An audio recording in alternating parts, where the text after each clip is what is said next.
Aujourd'hui, on va parler d'amour. Suivez-moi mes chéris. Bonjour Philippe. Bonjour, comment allez-vous? Va bien et vous? Écoutez, moi je suis ravi de vous accueillir chez moi. Dites-moi, qui appelez-vous tout le temps ma chérie? C'est des profiteroles. Vous êtes meilleur ouvrier de France et vous avez voulu faire The Profiterole. Voilà, je dirais que vu mon jeune âge, j'avais parcouru beaucoup la pâtisserie et ce produit étant un produit que j'avais beaucoup d'admiration, j'ai voulu le revisiter pour le remettre à l'honneur.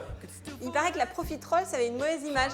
Alors une mauvaise image, peut-être pas, mais elle avait été un peu dégradée parce que tous les restaurants, c'était le dessert, c'est un des desserts préférés des Français. Malheureusement, il a un peu vieilli ce dessert-là. Ouais, il faisait des trucs un peu sécos.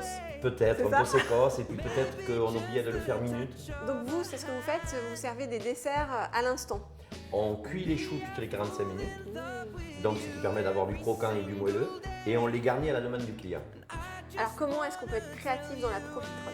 J'ai pris tous les grands classiques de la pâtisserie, je les ai transformés en profiterole. Par exemple, j'ai fait la tarte au citron dans la profiterole, j'ai fait le Paris-Brest dans la profiterole. Il faut savoir que toutes nos profiteroles ont des sauces d'accompagnement, puisque sinon c'est plus une profiterole, c'est un chou, Faut du chocolat. du chocolat ou alors un coulis qui accompagne. Alors, on va réaliser notre profiterole. Alors, pour la profiterole citron meringuée, donc vous voyez, je prends un chou qui est fraîchement cuit, avec un crumble sur le dessus, ce qui permet d'avoir du croustillant. Ah, c'est ça votre secret. Oh, c'est pas mon secret, mais c'est ce qui amène un plus, oui, c'est vrai. Et c'est fait avec quoi? Alors, c'est tout simplement du sucre, du beurre et de la farine. C'est fait Et- avec quoi la crème citron? Alors là, c'est du jus, du zeste citron. Moi, je mets un tout petit peu de citron vert dedans pour amener ce côté floral. Et là, du confit de citron, et je vais en injecter un tout petit peu au milieu, vous voyez, une petite boule qui va permettre de booster. L'explosion en bouche. Voilà, exactement, voilà, c'est ça.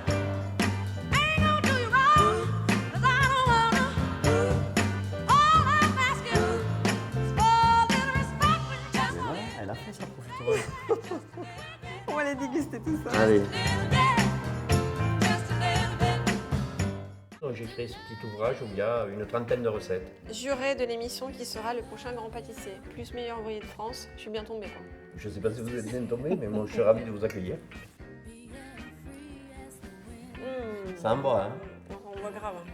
Mais j'adore le citron. Ça fait partie de mes aliments favoris, hein. J'en mets partout. Hein. Donc vous êtes vraiment bien tombés. Mais vous savez qu'au XVIe siècle, attention un peu d'histoire, J'étais pas mis. les profiteroles étaient salés La profiterole étant un petit profit, c'était un cadeau qu'on offrait aux domestiques. exactement qui avait bien travaillé. Au départ, c'était une boule de pain. Ouais. Ensuite, elles ont été farcies de viande ou d'une garniture qui pouvait les alimenter. Et donc là, nous, on a lancé 2 profiteroles salées, une au saumon et une aux légumes grillés. Et puis un petit scoop, je vous le donne, Ah. je suis en train de finaliser. Là, je vais avoir une profiterole voyage. C'est-à-dire, vous pouvez la prendre avec vous dans l'avion, l'offrir à votre famille, le ramener comme un souvenir, puisqu'à l'intérieur, il va y avoir un chou et tout autour, comme une pâte à cake. Vous nous en gardez un. Je vous en garde 2. Merci Philippe. Et merci à vous. En attendant, profitons des profiteroles et on se retrouve très vite pour de prochains bons plans.